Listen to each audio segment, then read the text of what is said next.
Hi folks, welcome back to the Hoard. I think you can see that. We've almost run out of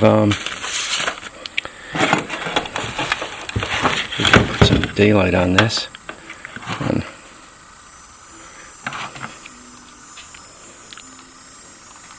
Maybe 3.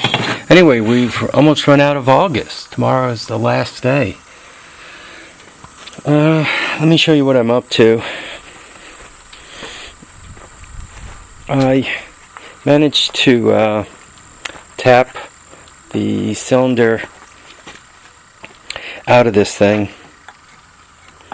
and what I would do is I'd come and I'd hit it with this PB blaster and tap it down, and hit it with the PB blaster and tap it down, and it seemed to be moving at first hardly at all.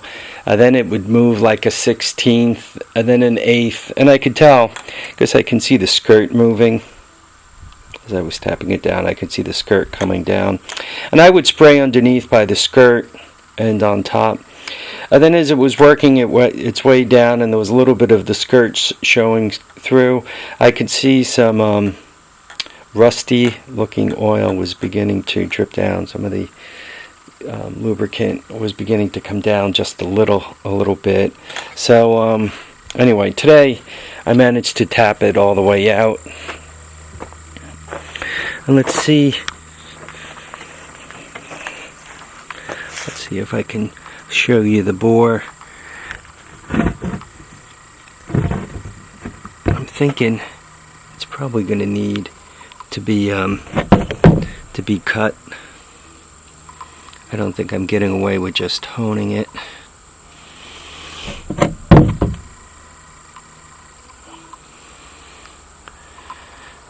I don't know, what do you guys think? Yeah, I don't think I'm gonna get away with just honing it. So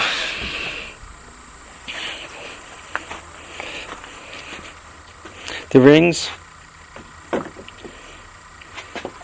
actually look pretty good, though. They're not moving. I'm gonna have to work them loose too. These there's no scarring at all on the skirt.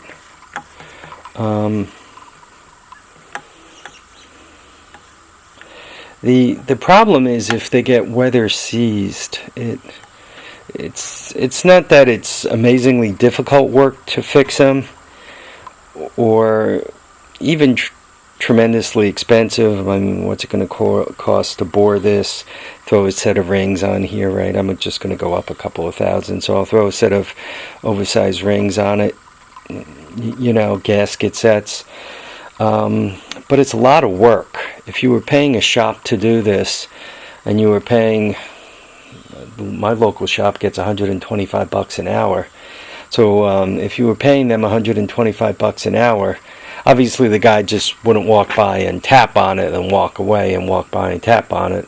I'm sure he would he would have his buddy hang on to the jug, just the jug, and they'd have it, you know, over a cushioned bench, and hopefully they would do this all in one sitting.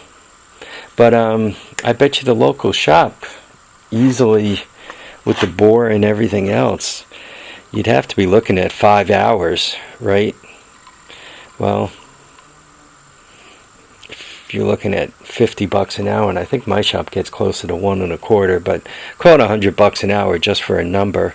I mean, there's $500. Throw another $100 worth of parts into it. You got $600 into a bike that's worth not a lot.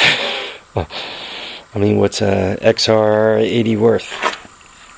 Even if it's an XR100 and you call it worth $1,000 bill, you're putting a lot into it.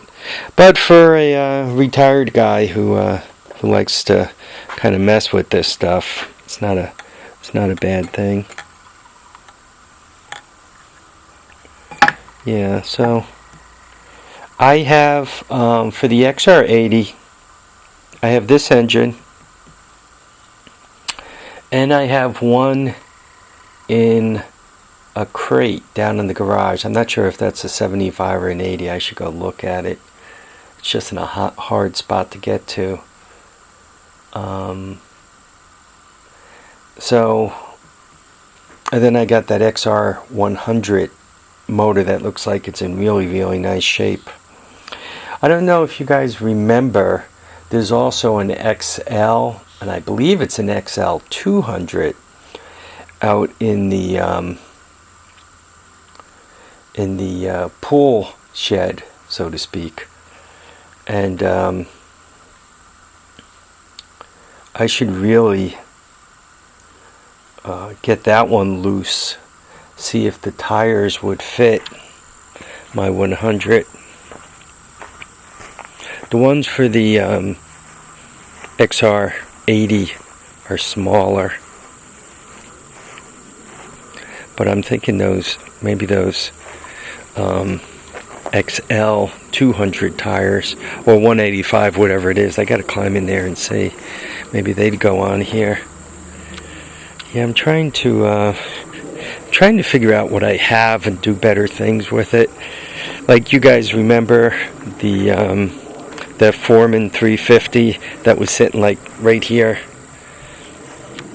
Well, we got that running, right? And it's in the garage. And you guys remember the Big Red that was sitting here? We got that one running, and it's off in one of the sheds.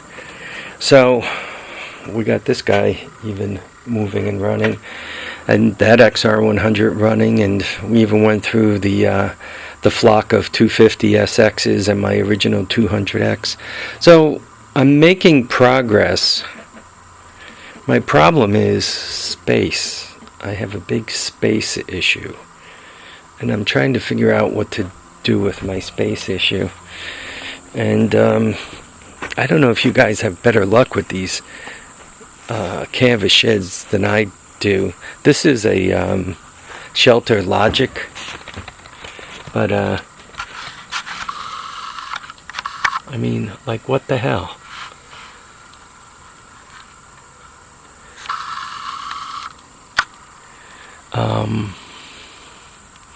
I have some Gorilla Tape, and I'm gonna try to redo that seam, but that's not a good thing.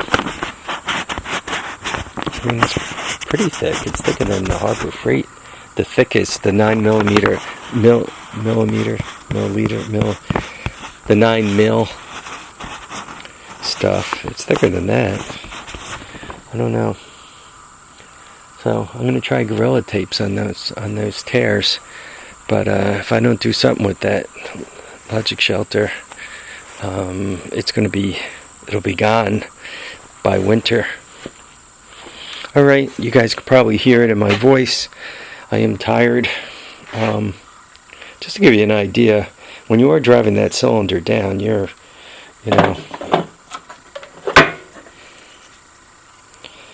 are, even that's the end beating on the cylinder. You're not pretending. You gotta kind of lift it up by the jug and wail on it a little bit, but you gotta just hover a little bit above just in case it breaks loose and drops, right? You don't want to kill anything. Alright, I'm all over the place. Folks, I really want to thank you all for watching and commenting and subscribing. Remember to keep your feet down, keep your head up, and please get out there and enjoy all your days. Bye now, folks.